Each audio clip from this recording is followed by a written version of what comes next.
1 minute. ఒక 1 step back వద్దాం మనము. ఇప్పుడు ఇందాక నువ్వు మనిద్దరం ఇరుక్కుంటామన్నావు కదా, అంటే నేనెందుకు ఇరుక్కుంటాను? నాకేం సంబంధం? నాకు వాడు ఉన్నట్టు కూడా తెలియదు. నాకు వాడు టిల్లు, మనిద్దరు ఫొటోస్ ఇంకా ఎక్కడ సేవ్ చేసుకున్నాడో తెలీదు మనకి. అండ్ ఈ బిల్డింగ్ లో సీసీటీవీ కెమెరాస్ ఉన్నాయి.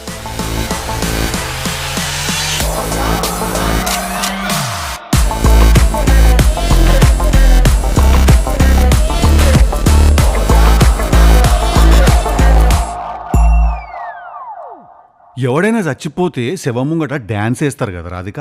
నేను ఆ డ్యాన్సు కిందేసి పైకొచ్చిన. ఇంట్లో ఒక శవాన్ని బిల్డింగ్లో సీసీటీవీ కెమెరాలు పెట్టుకొని కూడా నువ్వు నన్ను పేరంటానికి పిలిచినట్టు పిలిస్తే నేను ముఖానికి పౌడర్ కొట్టుకుని వచ్చేసిన చూడు, అట్లుంటుంది.